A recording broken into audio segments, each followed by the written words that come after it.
یہ دیکھ رہے یہ دیکھ رہے کیا ہے یہ کیا ہے تعویذ ہے نا تعویذ ہے یہ انڈیا پاکستان میں عام ہے اس کو لوگ کیا کہتے ہیں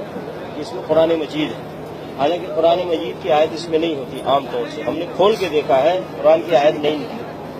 پہلی بات دوسری بات اگر قرآن کی بھی آیت ہے تو کیا قرآن کی آیت لٹکانے سے فائدہ ہے یا قرآن کی آیت پڑھنے سے فائدہ ہے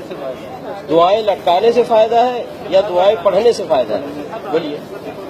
اگر کوئی کہتا ہے نہیں یہ قرآن لٹکانے سے فائدہ ہے تو قرآن کو اللہ نے شفا کہا تو اس کو اگر لٹکانے سے فائدہ ہے تو اللہ نے شہد کو بھی شفا کہا ہے نا تو شہد کو لٹکا لیا جائے تو فائدہ ہوگا یا شہد کو کھائیں گے تو فائدہ ہوگا زمزم پانی کو نبی صلی اللہ علیہ وسلم نے شفا کہا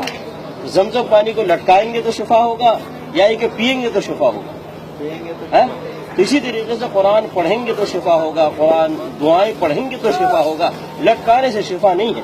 نبی علیہ الصلوۃ والسلام جب کسی مریض کے پاس جاتے تو دعا کرتے اللهم رب الناس اذهب الباس اشفي انت الشافي لا شفاء الا شفاءك شفاء لا يغادر سقما نبی علیہ الصلوۃ والسلام اس مریض کے لیے دعا کرتے تھے اس کو تعویذ نہیں دیتے تھے کہ لٹکا لو ہے کہ نہیں تو اس طریقے سے قرآن کے پڑھنے سے شفا ہے قرآن دعائیں پڑھنے سے شفا ہے لٹکانے سے شفا نہیں ہے میرے بھائی اس لیے یہ سب کام نہیں کرنا میرے بھائی نبی علیہ الصلوۃ والسلام نے کبھی کسی کو تعویذ نہیں دیا نہ اپنے بیٹی فاطمہ رضی اللہ تعالیٰ عنہ کو نہ اپنی بیوی عائشہ رضی اللہ تعالیٰ عنہ کو نہ اپنے نواسے حسن حسین رضی اللہ تعالیٰ عنہما کو کسی کو نہیں دیا نبی علیہ الصلوۃ والسلام حسن حسین رضی اللہ تعالیٰ عنہما کے لیے دعا کرتے وَعِيدُكُمَا بِكَلِمَاتِ اللَّهِ التَّامَّةِ مِنْ كُلِّ شَيْطَانٍ وَهَامَّةٍ مِنْ كُلِّ عَيْنٍ لَامَّةٍ نبی علیہ الصلوۃ والسلام اس طرح دعا کر کے حسن حسین کے لیے دعا کیا کرتے تھے کیوں نہیں ان کو تعویذ گلے میں ڈال دیتے بلکہ نبی صلی اللہ علیہ وسلم منع فرمایا کہا من تعلق تمیمۃ فقد اشرک جس نے تعویذ لٹکایا اس نے شرک تو تعویذ میرے بھائی اسلام میں نہیں ہے دین میں نہیں ہے اب اس کے بعد لٹکائیں گے بولیے نبی علیہ الصلوۃ والسلام کے خلاف کوئی کام کریں گے نہیں کریں گے نا نہیں کریں گے نا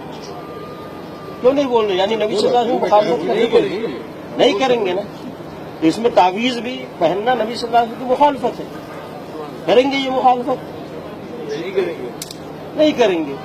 سیدھی سی بات ہے جو نبی صلی اللہ علیہ وسلم سے ثابت ہے وہ کریں گے جو ثابت نہیں ہے وہ نہیں کریں گے سیدھی سی بات نبی علیہ الصلوۃ والسلام کی مخالفت کرنا کوئی اجر ہے ثواب ہے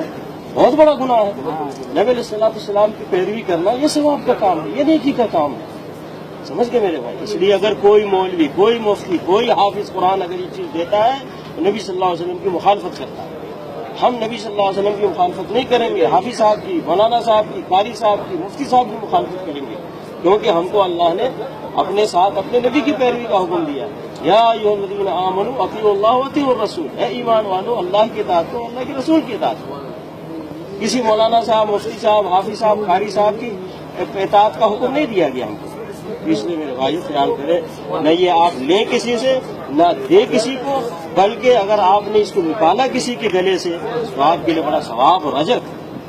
اور قرآن پڑھیں قرآن پڑھیں قرآن پڑھیں قرآن پڑھنے میں شفا ہے قرآن سمجھ کر اس پر عمل کرنے میں ہدایت ہے اور دنیا میں عزت ہے اور آخرت میں نجات ہے سمجھ گئے نا میرے بھائی اس لیے خیال کریں آج محمد صلی اللہ علیہ وسلم کی مسجد میں ہی اس وقت اسی جگہ سے نبی صلی اللہ علیہ وسلم دین سکھاتے تھے سمجھاتے تھے صحابہ کرام کو اور اس پہ وہ عمل کرتے تھے نبی صلی اللہ علیہ وسلم فرمایا علیکم بسنتی و سنت الخلفاء الراشدین المہدیین لازم پکڑو میرے طریقے کو اور میرے خلفاء راشدین کے طریقے کو جو ہدایت یافتہ ہے سمجھ گئے میرے خیال ہم یہ پیغام دے رہے ہیں یہ نہیں کہ ہماری بات مانو اللہ اور اللہ کے نبی صلی اللہ علیہ وسلم کی بات مانو